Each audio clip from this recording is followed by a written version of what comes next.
무당이 될 팔자였던 사람이 실제로 겪었던 실화괴담. 자랑도 아니고 믿어달라고 할 만한 말도 아니지만 나랑 우리 사촌 오빠는 영감이 좀 있다. 오빠는 나보다 좀 뛰어난 편이다. 나랑 3살 차이이다. 제목은 분명히 우리 사촌 오빠 친구 이야기이지만 그 사람에 대해 얘기하려면 일단 우리 둘에 대한 이야기가 필요할 것 같아 우리 얘기부터 시작하겠다. 우리 둘이 어렸을 때부터 예를 들어주겠다. 내가 유치원 생일 때쯤인가? 하여튼 어렸을 때 추석에 온 가족단 모이면 우리 둘은 항상 제사상 앞에서 울음을 터뜨렸다. 나는 잘 기억이 안 나는데 하여튼 외숙모 말로는 어른들이 달래도 소용이 없어서 매번 도대체 왜 우냐고 물어보면 둘이 동시에 저 할아버지 할머니들은 누구야? 라고 비명을 터뜨렸다고 했다. 특히 오빠는 조금 더 컸을 때 성묘를 데리고 갔는데 갑자기 허공에다 대고 저를 막 해대서 삼촌들이 옆에서 잡초 제거하다가 너무 무서워서 한동안 못 하셨다고 했다. 처음에는 그냥 조상님 무덤이라니까 그런가 보다 했는데 저를 도대체 몇 사람한테 하는 건지 셀 수 없을 정도로 많이 꾸벅댔다고 한다. 이건 전초전일 뿐이다. 바로 다음 단계로 넘어가겠다. 내가 중3이었을 때였나? 오빠 집에 놀러 갔더니 오빠는 어디서 났는지 화이트데이라는 무슨 학교에 귀신 나오는 게임을 하고 있었다. 기억은 안 나는데 당시 나에게는 그래픽이 좀 리얼했던 것으로 기억난다. 음악이 깔리니까 평소에 보던 것들이 나와도 왠지 오싹했다. 오빠도 졸랐는지 어디 가지 말고 옆에 있어 달라고 나에게 부탁했다. 하여튼 옆에서 구경만 하느라 게임 내용은 자세히 모르겠지만 학교의 주인공 학생이 갇혔는데 귀신이 미친 듯이 등장하는 스토리였다. 그리고 어떻게든 탈출해야 했다. 탈출 도중에 학교 방송실 맵에 가서 뭔 짓을 해야 하는 미션이 있었다. 3D 게임이라 마우스 휠로 시야를 막 돌릴 수 있었는데 방송실에서 나와서 뒤로 시야를 돌리니까 웬 큰 발이 천장에 매달려 있는 것이었다. 그 순간 등장하기엔 발이 맵에 비해 너무 컸다. 게다가 흐릿흐릿한 것이었다. 근데 그게 문제가 아니었다. 당시 오빠는 이 게임을 클리어할 요령으로 무슨 성경 두께만 한 게임 클리어법을 인터넷에서 찾아가지고 인쇄해서 옆에다 두고 읽으면서 게임을 진행 중이었다.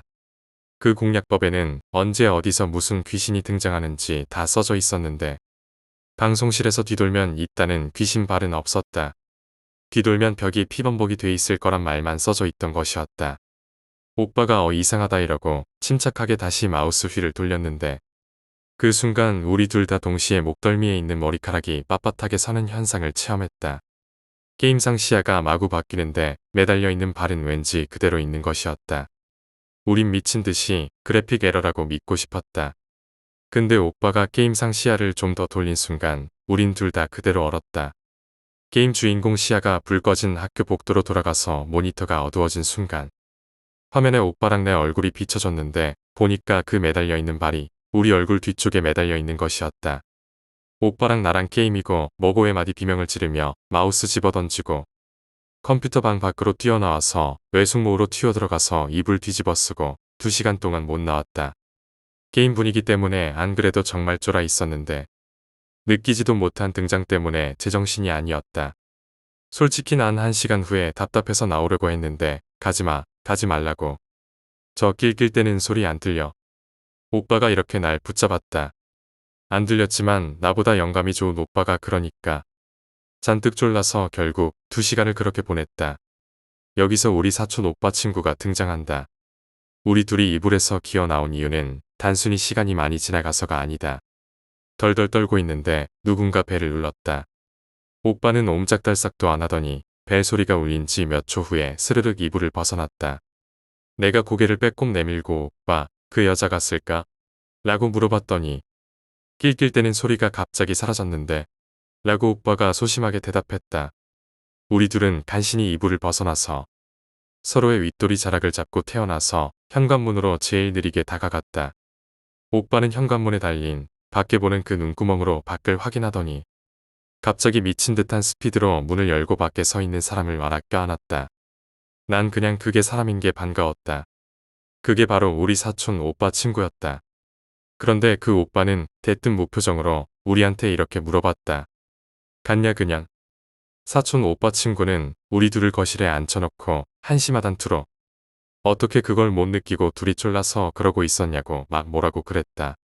알고 보니 이분은 바로 밑에 층에 살고 있는데 평화로운 주말에 갑자기 위에서 우당탕탕 소리가 난 뒤에 조용해지니까 이상해서 올라와 봤는데 뭐가 이상하다는 걸 알아챘다고 했다. 끼리끼리 논다더니 나는 우리 오빠를 힐끗, 오빠 친구를 힐끗 쳐다보면서 신기해하고 있었다. 그래도 섬뜩했던 기분이 덜 가셨다.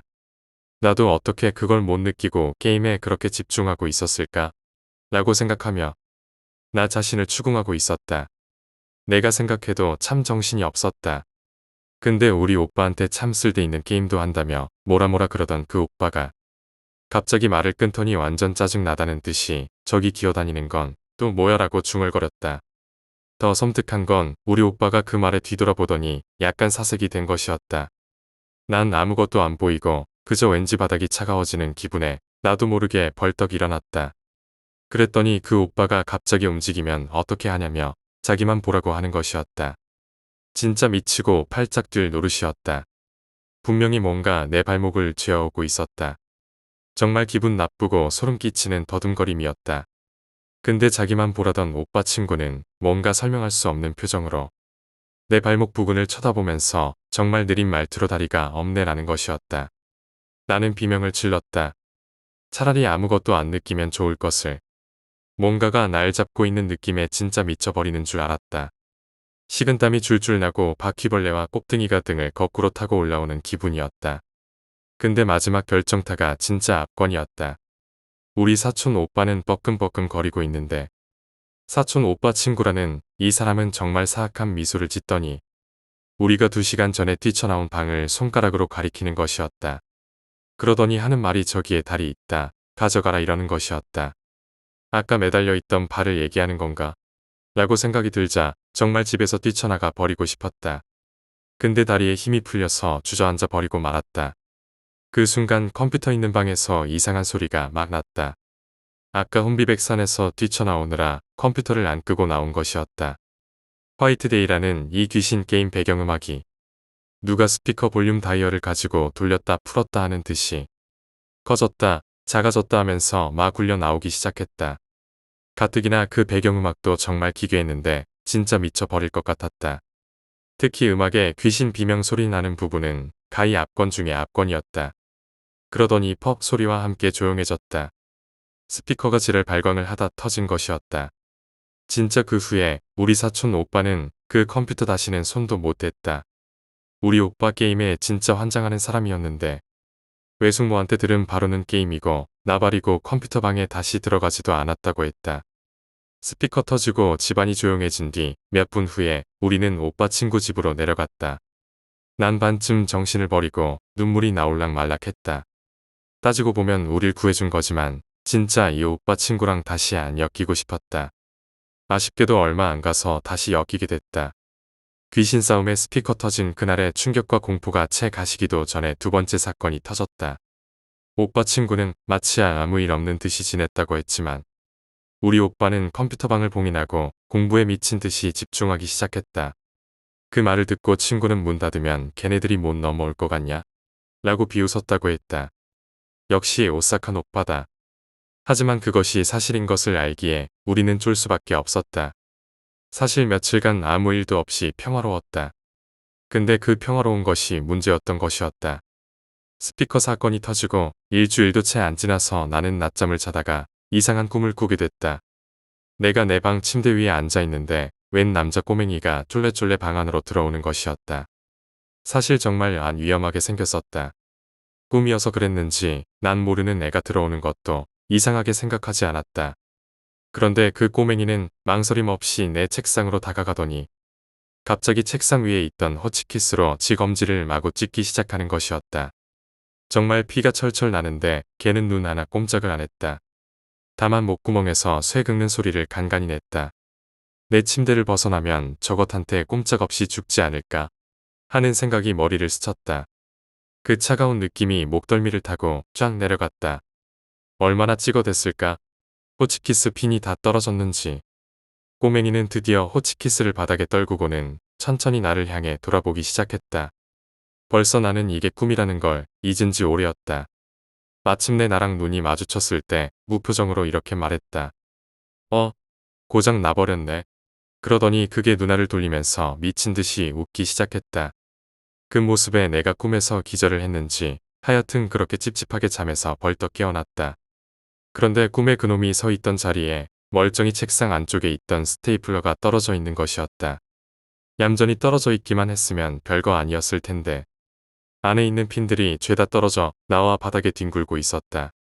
호치키스 핀은 서로서로 붙어 있었다. 아무리 떨어진 충격이라고 해도 내 방바닥에 떨어져 있었듯. 하나하나 다 분리되어 떨어질 리가 없다. 정말 그 핀들은 어느 한 줄 붙어 있는 거 없이 누가 하나하나 잡아떼서 늘어놓은 것처럼 그렇게 바닥에 떨어져 있었다. 심장이 미친 듯이 뛰면서 미칠 것 같았다. 게다가 이건 꿈도 아니었다. 이때 내가 방을 나가기 위해서는 멀리 떨어져 있는 핀들을 통과해야 하는데 그건 내가 혼자서는 할 수 없을 것 같아서 침대에 앉아 땀을 흘리며 고민하고 있었다. 그런데 갑자기 내 귀에 그 친구가 속삭이듯이 고장 난 거 고쳐줄 거야? 라고 말했다. 나는 고민할 필요도 없이 침대 옆 탁자에 있던 휴대폰을 집어들고 집을 뛰쳐나갔다. 엘리베이터 안에서도 거울을 보고 깜짝 놀라서 마음이 덜덜 떨렸다. 심지어 짧은 시간 동안 귀를 막고 엘리베이터 구석에서 떨며 기다리는 동안 나는 정말로 어떤 생각도 떠오르지 않았다. 마치 멘붕 상태였던 것 같다. 그리고 아파트 밖으로 뛰쳐나와서 사촌 오빠에게 전화를 걸려고 했는데 그때 오빠는 학원 수업 중이라고 끊어버렸다. 하지만 나는 이 사태를 절대로 잊지 않을 것이다. 집에는 들어갈 수 없으니까 친구에게 연락을 할까 고민하며 서성이던 중 다행히도 오빠가 나에게 문자를 보냈다. 내 친구 간다라고 적혀 있었다. 오빠가 빨리 조치를 취해준 것에 대해 정말로 감사했지만 왠지 그 친구라면 더 무서워질 것 같은 예감이 들었다. 심장이 뛰어올라 피가 나도록 엄지손톱을 꿀꺽 깨물었다. 하지만 정말로 안 좋은 예감은 맞아떨어지는 것 같았다. 역시 그 친구가 느릿느릿하며 정문을 통과해 걸어오는 모습이 보였다. 그리고 그 오빠 친구는 나에게 다가오자마자 고개를 갸웃하며 누구냐? 라고 물었다. 정말로 이 사람이 앞으로 무슨 말을 하면 정말로 실성할 것 같았다. 얘기를 대충 흘리기는 했지만 그의 외모나 말투를 전혀 알지 못했는데 혹시 눈 돌리는 애? 이렇게 물어온 질문에 나는 순간 그 오빠의 집에 갔다가 귀신이 묻어와서 아는 건가? 라는 생각이 들어서 나보다 3살 많은 그 사람의 멱살을 잡아버리려는 생각이 들었다. 오빠가 우리 집에 가보자고 했다. 정말 싫지만 다시 우리 집으로 올라가서 내 방으로 진입했다. 정말로 미치는 줄 알았다. 이번에는 핀들이 분리되어서 내 문에서부터 책상 아래로 쭉 나열되어 있는 것이었다. 그 핀들은 한 줄로 나란히 늘어져 있었다. 그래서 나는 그 나란히 늘어져 있는 핀들을 눈으로 따라가서 확인해 보았다. 분명히 내 책상 아래에 뭔가 있는 것이 느껴졌다. 창문에 커튼을 쳐놓았던 것을 걷어내고 후회하고 있는데 사촌 오빠의 친구는 천천히 아주 천천히 책상 앞으로 가서 바닥에 앉았다. 그런데 그 순간 책상 아래에 있는 그 무엇에게 이렇게 말을 걸었다. 그 여자 여기 없어. 하지만 나는 분명히 들었다. 아주 조용하게 쇠가 긁히는 드르륵 소리가 나는데 분명히 그 꼬맹이 목소리가 나도 알아라고 대답한 것을 들었다. 그럼 좀 꺼져줄래? 라고 하고 싶은 마음이 굴뚝 같았다. 한순간 긴장이 확 조였다가 확 풀렸다가 그게 반복되니까 어지러움증과 두통까지 겹쳤다. 얼마나 지났을까? 그 오빠는 자리에서 별일 없었다는 듯이 일어나서 호치키스 핀들을 줍기 시작했다. 그리고 웬만하면 새로운 것을 사려고 했는데 호치키스를 들고 나가버렸다. 나도 약간의 영감이 있는지라 내 책상 밑에 있던 무언가가 나갔다는 것을 깨달았다. 그래도 무서워서 쫄래쫄래 쫓아나갔다. 근데 태울 줄 알았더니 그냥 가지고 자기 집으로 갔다. 안 태우라고 했더니 이걸 어떻게 태워 내가 윤곽노냐? 라고 대꾸했다. 그리고 그 사촌 오빠 친구는 내가 얘기를 잘 들어주게 생긴 데다 감이 있는지라 원한이 많은 원들이 많이 따를 것 같다고 하며 조언 아닌 조언을 해주었다. 그 아이가 살아있을 때 너무나 많은 괴롭힘을 당하다가 간 아이 같았다며 호치키스는 계속 써도 문제가 없겠지만 내가 찝찝할까봐 치워준 거라고 했다. 마지막으로 놀러 갔을 때도 그때 그 핀들이랑 호치키스를 자기 방에 잘 두고 있었다. 그 아이가 죽어서도 다른 사람들이 내게 또 등을 돌렸구나라고 생각하지 않게 잘 두고 있는 거라고 했다. 물론 우리 사촌 오빠는 일반인 친구도 있어서 그들을 쓰기 편하기 위해 A, B, C, D로 각각 부르겠다. 그 사람들에게서 이 글의 제목이 칭하는 그 사촌 오빠 친구의 별명이 존무대디라는 것을 알았다. 그 의미는 존나 무서운 대디라고 한다. 대디는 그냥 존무라고 하긴 이상해서 붙였다고 한다. 존무대디는 별명으로 미루어 보건대 원래 성격이 좀 오싹한 성격인 것 같다. 그런데 또 친구는 많은 것 같다. 존무대디에 관한 일화들은 참 평범과는 거리가 먼 듯했다. 피부과 이야기. 우리 사촌 오빠 말고 A 오빠와 함께 존무대디가 피부과를 같이 가주었다고 한다. 그게 지난 겨울이었는데 이유는 날씨가 너무 건조해서였다. 안 그래도 여드름 브레이크 현상을 체험하던 A 오빠의 피부가 극도로 나빠졌던 것이다. A 오빠 말로는 멀쩡하던 존무대디가 잠시 진료실에서 나온 의사를 보고 인상을 완전히 험악하게 찌푸렸다고 했다. 워낙 무표정에 모두 아시다시피 왠지 모르게 오싹한 성격이라 그냥 그런가 보다 하고 A 오빠는 간호사 언니가 불러줌에 따라 진료를 받으러 들어갔다. 근데 들어갈 때 막 쳐다봐도 존무대디는 같이 들어가 줄 생각을 안 했다고 한다. 밖에서 기다릴래? 라고 물었더니 미안이라고 존무대디가 짧게 대답했다.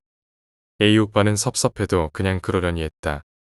근데 진료를 시작하려고 그러는데 존무대디가 갑자기 못 참겠다는 듯이 진료실 문을 열고 쳐들어와서 A 오빠 팔을 잡아 끌더니 다른 데로 가자라고 했다는 것이다. 의사도 간호사도 벙쪄 있다가 왜 그러세요? 라고 했더니 존무대디는 그냥 A 오빠의 팔만 잡아 끌어당겼다고 한다. 그런데 A, B, C, D 중에서 A 오빠는 정말 순한 편이었다. 우리 사촌 오빠보다도 순한 것 같았다. 존무대디가 그러는 데에는 이유가 있겠지라고 생각해서 의사 선생님과 간호사 언니에게 인사를 하고 다음에 뵙겠습니다라고 이야기하고 그냥 나왔다고 했다. 집에 돌아오는 동안 내내 존무대디가 기분이 안 좋은 것 같아서 A 오빠는 계속해서 춥다고 징징대면서 무슨 일인지 계속 물어봤다고 한다. 존무대디는 그런 A 오빠에게 집에 도착한 시점에야 불탔어라고 웅얼거렸다고 한다.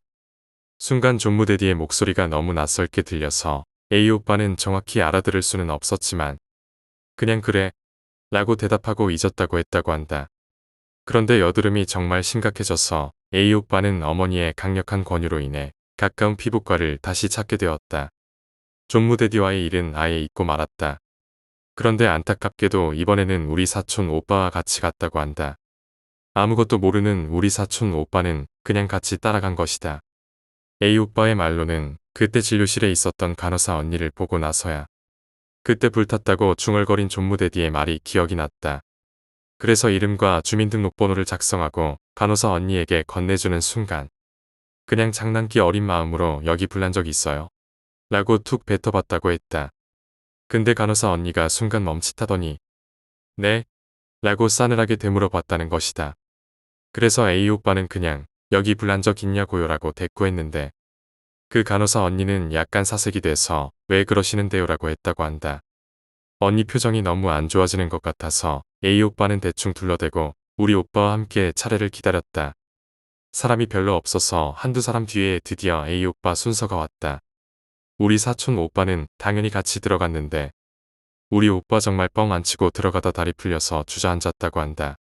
오빠 말에 의하면 얼굴부터 가슴께까지 홀랑 타버린 무언가가 의사 어깨 위에 팔을 두르고 있었다 한다. 그것도 콧노래 비스름한 걸 부르면서 피부에 물집이 잡혀 터지고 쌀이 드러나서 근육이 보일랑 말랑 하는데 그럼에도 불구하고 고개를 미친 듯이 빙빙 돌리고 있었다고 했다. 그러다가 그 꼴을 보고 기겁한 우리 사촌 오빠를 눈치채고 안 그래도 찢어진 것 같은 입을 쫙 벌리면서 낄낄대더니 이 자식이 날 태웠어라고 주장했다고 한다. 그리고 밖으로 나가는 간호사 등으로 옮겨 타더니 이년도 마찬가지야 라고 속삭였다고 한다. 덕분에 A 오빠는 우리 사촌 오빠랑 가서도 치료를 못 받았다. 우리 사촌 오빠가 하는 얘기를 듣다 못해 존무대디는 A 오빠를 자기가 끌고 좀 더 멀리 있는 피부과로 갔다. 그러고는 A 오빠한테 거봐 탔다니까라고 중얼거렸다고 한다. 그 병원에 도대체 무슨 사연이 있는지는 알 수 없었다. 가보고 싶었지만 난 우리 사촌 오빠보다 겁이 많으면 많았지 덜 하진 않기에 관뒀다. PC방 사건. 사촌 오빠 곁에 있는 일반인 친구 A, B, C, D 중 PC방 사건은 B, C 오빠에게 일어났다. 사촌 오빠, 존무대디, A, B, C, D 중에서도 B 오빠와 C 오빠는 정말 각별한 사이였다. 성격도 참 잘 맞는 것 같았다. 둘이 같이 다니면 사람들이 시끄럽고 잘 놀아서 칩먼크 브라더스라고 불렀다. 둘을 보고 있자면 어떻게 존무대디랑 잘 지내는지 모르겠다는 생각이 들었다. 셋은 정말 성격이 극과 극이었다. 하여튼 B오빠와 C오빠가 얘기해준 사건은 PC방에서 시작되었다. 둘은 존무대디와 같이 PC방에 간 게 아니었다. 둘이 같이 갔는데 이미 PC방에서는 존무대디가 서든어택이라는 총 쏘는 게임을 하고 있었다고 한다. 그걸 이 칩먼크 브라더스가 가만둘 리 없었다. 존무대디를 발견하자마자 그 둘은 존무대디 의자 위에서 온갖 주접을 떨며 게임 중계를 시작했다고 한다. 물론 존무대디는 왔냐라는 말외의 반응은 해주지 않았다. 이 사람은 둔한 건지 무심한 건지 알 수가 없는 사람이다. C오빠보다 체력이 조금 달리는 B오빠는 제풀에 지쳐서 존무대디 오른쪽 옆에 있는 컴퓨터에 앉았는데 그곳에는 컴퓨터 모니터 앞에 온 김이 모락모락 나는 컵라면 하나가 덩그러니 놓여 있었다. 이미 누가 여기 자리를 틀었나? 라고 생각한 B오빠는 별로 대수롭지 않게 여기고 바로 그 오른쪽에 있는 컴퓨터로 자리를 옮겼다고 한다. 그런데 C오빠는 원래 호기심이 너무 충만했다. 컵라면을 보자마자 손을 뻗었다. 그런데 순간 칩먼크 브라더스의 난리 블루스에도 옴짝달싹안 하던 존무대디가 정색을 하며 C오빠의 손을 낚아챘다. 그리고 이렇게 말했다고 한다. 그건 내가 건드릴 게 아니야. 존무대디가 너무 싸하게 말을 하니까 괜히 머쓱해진 C오빠는 내가 저걸 먹을 것도 아닌데라며 B오빠 오른편에 자리를 찾았다. 그들이 모두 자리를 잡고 컴퓨터를 시작한 지 얼마나 됐을까? 컵라면은 식어가는데 그 자리엔 아무도 오지 않았다 한다. 대수롭지 않게 여긴 B오빠는 게임을 막 하다가 화장실에 가기 위해 헤드셋을 뺐다. 그런데 헤드셋을 뺀 순간 오빠의 귀엔 왼쪽 칸막이를 누가 긁는 듯한 소리가 들렸다. 그렇게 강한 소리는 아니었으나 크게 났다고 한다. 이상하다 싶어서 B오빠는 의자를 뒤로 살짝 빼서 왼쪽 칸을 빼꼼 쳐다봤다. 그곳엔 여전히 식어가는 컵라면 하나만 덩그러니 누워 있었다. 혹시나 해서 오른쪽에 있는 C오빠의 정황도 살펴봤는데 세상에 그렇게 열심히 게임을 하고 있을 수가 없었다고 한다. 그리고 긁는 소리는 분명히 왼쪽에서 났다. 너무 장시간 게임 음악을 크게 오래 들어서 그랬나 하며 B오빠는 그것도 대수롭지 않게 여기고 그냥 화장실에 갔다. B오빠는 볼일을 보러 화장실 안쪽으로 다가갔다. 그런데 오빠가 변기 쪽으로 다가가는데 좌변기실 문이 갑자기 마치 오빠를 따라오는 듯이 활짝 열린 것이었다. 그냥 열린 게 절대로 아니었다고 한다. 오빠는 안에서 누가 문을 축구공 차듯이 찬 줄 알았다고 했다. 그리고 B오빠는 그 자리에서 그대로 얼어버렸다. 더 무서웠던 건 문이 그 정도의 힘으로 쾅하고 열렸으면 반동 때문에 다시 돌아와야 하는데 열린 그 상태로 꼼짝달싹을 안 했다고 한다. 정말 10초가 1년처럼 느껴지듯이 모든 게 느리게 느껴지고 다리가 떨려서 미치는 줄 알았다고 한다. 나한테 비명도 못 지를 정도로의 공포는 처음이라고 했다. 그런데 오빠를 진짜 골로 보낸 건 그 문들뿐만이 아니었다. 맨 끝에 있는 화장실 창고 문은 화장실 청소도구 등을 넣어놓는 공간이었다. 그 문이 안에서 잠겨 있었는지 그 문만 열리지 않았다고 한다. 그 문만 미친 듯이 덜컥거리기 시작했다고 한다. 그제서야 B오빠는 신음소리를 내다가 자기 머리를 감싸쥐고 다리가 풀려서 주저앉은 뒤 비명을 질렀다. 그 소리를 듣고 PC방 아르바이트생이 뛰어오고 존무대디도 그 뒤를 따라 후다닥 들어왔다. 당연히 PC방 직원은 무슨 일이 있었는지 알 리가 없다. 그들이 화장실에 뛰쳐 들어오자 덜컥거리던 창고 문이 소리가 그쳤다고 한다. 그런데 존무대디는 들어오면서 B오빠를 보고 거울을 보더니 정색하고 다리가 떨려서 서지도 못한 B오빠를 어떻게 마구 끌고 나왔다. 그러고는 헤드셋 때문에 B오빠의 비명을 듣지 못한 C오빠도 끌고 PC방에서 당장 나가자고 했다고 한다. C오빠는 영문을 몰라서 뭐야? 뭔데? 라고 까불다가 B오빠의 창백한 얼굴을 보고 입을 다물었다. 존무대디는 나가면서 화장실에서 나오는 PC방 아르바이트생한테 한마디 했다고 한다. 기다리는 그 학생은 이제 와도 온 게 아니니까 음식 같은 거 올려놓지 말라고 했단다. 아르바이트생은 그 소리를 듣고 들고 있던 화장지 롤을 떨어뜨리고 망부석처럼 서 있었다. 그리고 존무대디에게 무슨 소리냐고 상당히 급한 말투로 다시 물어봤다. 거기에 종무대디는 이렇게 대답했지. 형, 걔는 이미 와 있어요. 그 일이 있은 후로 비오빠는 며칠간 화장실도 혼자 못 가고 잠도 못 잤다. 종무대디에게 도대체 그게 뭔 소리였냐고 물어봐도 말을 해주지 않았다. 몇 날 며칠을 괴로워하다가 비오빠는 시오빠를 끌고 용기를 내어 그 PC방을 다시 찾아갔다. 그리고 아르바이트생에게 도대체 그게 뭔 소리였냐고 자초지종을 설명하고 물어봤다. 그리고 더 스트레스 받아서 돌아가실 뻔했다. 대략적인 이야기는 이러했다. 몇 달 전부터 저녁에 PC방을 자주 들락날락하던 남학생이 하나 있었는데 차림새가 가면 갈수록 이상했다고 한다. 딱 눈치가 집 나와서 배회하는 청소년 같았다고 그랬다. 아르바이트생 하던 오빠는 자신의 예전 질풍노도 갔던 시기가 기억나서 컵라면 하나쯤은 올 때마다 해줄 수 있다며 올 때마다 라면 하나씩을 자기 사비로 사주고는 했는데 그 학생이 소심했던지 처음엔 물 담아주면 와서 가져다 먹더니 나중에는 컴퓨터 앞에 앉아서 조용히 앉아만 있었다고 했다. 그래서 나중에는 그 학생이 잘 앉던 자리에 알아서 올 때쯤에 항상은 아니라도 기억이 날 때면 컵라면 하나를 세팅해 주곤 했다고 한다. 그런데 PC방 사건 2주 전부터 그 학생 소식이 끊겼다고 했다. 집에 돌아갔나? 큰일은 없겠지 싶어서 걱정했지만 혹시나 해서 가끔씩 컵라면을 준비하고 기다려봤다고 한다. 존무대디의 말을 듣고 컵라면 준비는 그만두고 PC방에 오는 비슷한 연령대 학생들한테 수소문을 했다고 한다. B오빠와 C오빠는 PC방 형이 그 학생을 못 찾을 거라고 굳게 믿게 됐다. 요즘 같은 험난한 세상에 PC방 알바 오빠 같은 사람이 있다는 것도 신기하지만 존무대디가 그에 관한 말을 더 이상 하지 않아서 짐작밖에 할 수는 없었다. 솔직히 조금 슬픈 이야기이기도 했다. 학원편.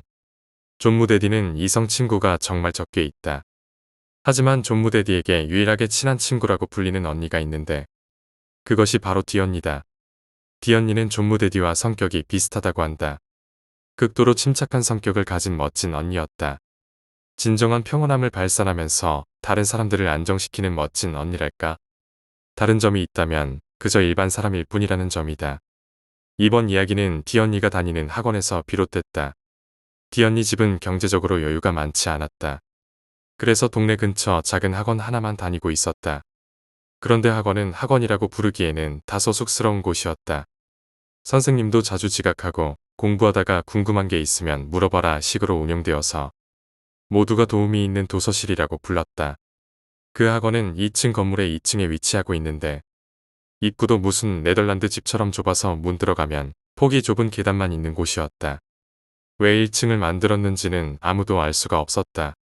학원에는 방이 단 2개뿐인데 하나는 선생님들 응이고 나머지 하나는 소위 자습방이라고 했다. 자습방은 정말 작고 물건들 사이의 간격도 상당히 가깝다고 한다. 언니는 그날 학원에 원래 수업 시간인 10시보다는 조금 늦은 10시 20분쯤에 도착했다고 한다. 그리고 방 안에는 그 학원에서 만난 친구가 혼자 공부 중이었단다. 학교에 대해 이런저런 이야기를 나누다가 언니는 교탁 바로 앞중간에 위치한 책상에 자리를 잡았다. 그리고 책을 펴서 공부를 시작한 지 약 30분 정도가 지났을 때 갑자기 옆방에 있던 한 선생님이 문을 확 열고 약간 짜증난 말투로 이렇게 말했다고 한다. 도대체 뭐 하는 거야? 귀도 안 아프냐? 멀쩡한 칠판을 왜 자꾸 긁어? 앉아서 공부만 하던 디언니와 학원 친구는 당황했다. 방에는 둘뿐이었고 자리에서 움직이지도 않았는데 옆방에서 들릴 정도로 둘이 칠판을 긁었다고 주장하는 선생님의 말은 이해가 되지 않았다. 밖에서 들리는 소리를 잘못 들으신 게 아닐까요? 라고 디언니는 대충 둘러대며 다시 공부를 시작했다. 선생님은 뭐야 진짜라며 교탁 앞에 자리를 청하셨다. 그리고 시간이 흘렀는데 몇 시쯤인지는 시계를 보지 않아서 정확히 기억이 안 난다고 한다. 어쨌든 교탁 앞에 앉아서 책을 뒤적이던 선생님은 갑자기 두 언니들에게 다 이거 뭐야? 라고 물었다. 뒤에 앉아있던 학원 친구는 보지 못했지만 앞에 앉아있던 디언니는 선생님이 교탁 위를 보며 얼굴을 찡그리길래 살짝 일어나서 교탁 위를 살펴봤다. 그리고 살짝 놀랐다고 한다. 나무로 만들어진 교탁 위에 짧지만 뭔가가 긁어놓은 듯한 자국이 되어서 꽤 정도 생겨 있었다. 아까 자꾸 칠판을 긁는 사람에 대해 짜증을 내던 선생님의 모습이 기억나서 디언니는 순간 불안한 기분이 들었다고 말했다. 선생님도 뭐지? 아까는 이런 자국이 없었는데 라며 손가락으로 그 긁힌 자국을 따라 그려봤다고 한다. 디언니는 원래 있었는데 선생님이 못 보셨나 보죠. 나무 책상이 긁히는 게 하루 이틀인가요? 라고 대꾸했지만 사실 불안한 기분은 감추기 힘들었다고 했다. 그 이유는 긁힌 자국이 오래된 것이었다면 주변에 톱밥이 많이 쌓여 있을 수 없기 때문이다. 그런데 방 안에 3명이나 있는데 무슨 일이 있을까 싶어서 어차피 집에 갈 시간이 다가왔으니 괜히 쓸데없는 생각은 하지 말고 공부나 하자고 디언니는 넘겼다고 했다. 그런데 얼마 지나지 않아 존무대디에게서 너 어디? 라는 문자가 왔다고 한다. 언니는 가뜩이나 찝찝한 기분이었는데 이런 상황에서 어디냐는 문자가 오자 더 답답해졌다고 했다. 학원이라고 답장을 대충 썼다고 한다. 그런데 갑자기 존무대디가 전화를 마구 걸기 시작했다. 존무대디는 휴대폰에 대해 별 관심이 없어서 가끔 컴퓨터 옆에 두면 마우스로 착각하는 정도로 사용하는데 그런 존무대디가 전화를 많이 하니 큰일이 났나 싶어 전화를 받았다. 전화를 받자 존무대디는 대뜸 이렇게 말했다고 한다. 공부도 그 정도 했으면 됐을 텐데 그냥 나와라. 디언니가 왜? 라고 물으니 존무대디는 그냥 나와. 꿈자리가 라고 말하다가 갑자기 말을 끊었다고 한다. 그리고 몇 초가 흘렀을까. 디언니는 갑자기 한기가 느껴지고 목덜미에 소름이 돋았다고 했다. 그런데 그 순간 존무대디가 정말 위협적인 목소리로 느릿느릿 말했다고 한다. 같지도 않은데 왜 남의 통화를 엿듣고 있어? 디언니는 그때 태어나서 처음으로 등골과 목뼈가 빳빳해지는 기분을 경험했다고 했다. 존무대디에게 뭐라고 할지도 모르겠고 전화를 끊을 수도 없어서 무작정 있던 언니에게 존무대디는 정말 나와야 되겠다고 생각이 안 들어라고 물었다고 한다. 그때 언니는 머릿속에 생각이 번쩍 들었다고 했다. 아까부터의 불안함이 무엇인지 깨달았다고 말했는데 지금 나는 여기에 있으면 안 되는 상황인 것이다라는 생각이 머릿속에서 요동치기 시작한 것이었다. 언니는 두말할 것도 없이 가방을 챙겼다. 학원 친구와 선생님에게도 우리 나가자고 다급하게 부탁했지만 이해하지 못한 그들은 왜 그러냐며 웃었다고 한다. 선생님은 급한 일이 있으면 가봐도 된다고 손을 휘저었다고 했다. 답답했지만 왠지 모르게 극도로 밀려오는 공포에 언니는 계단을 차근차근 내려와서 학원 건물 밖으로 나왔다. 그리고 뒤돌아보았는데 그 순간 언니는 일평생 쌓아온 침착성을 한 번에 다 날려버렸다. 뒤를 돌아본 언니의 시야에는 좁은 학원 문과 그 뒤에 학원으로 올라가는 약간 어둑어둑한 계단이 보였다. 계단 위로 꺾어지는 그 부근에는 한 여자가 난간을 두 손으로 붙잡고 앉아서 키득키득 거리는 모습이 보였다. 그 여자는 마치 실성한 사람처럼 킬킬거리다가 기어서 위층으로 올라갔다. 이 모습에 겁에 질린 언니는 아직 학원 안에 있는 친구에게 전화를 걸어서 빨리 밖으로 나오라고 말하며 울먹였다고 한다. 친구가 알았다고 한 뒤 전화를 끊고 밖에서 발만 동동 굴렀다고 했다. 그런데 갑자기 위층에서 비명소리가 들려와 선생님과 친구가 서둘러 내려왔다. 둘 다 얼굴이 창백하더니 내려와서도 소리를 지르며 난리를 쳤다고 했다. 도대체 왜 그러냐고 물었더니 위층에서 디언니의 전화를 받고 밖에 무슨 일이 있었나 싶던 학원 친구와 선생님이 내려가 보려는 순간 방 뒤편에 얌전히 걸려있던 작은 거울이 양옆으로 왔다 갔다 하다가 그대로 밑으로 떨어져서 깨져버렸다고 했다.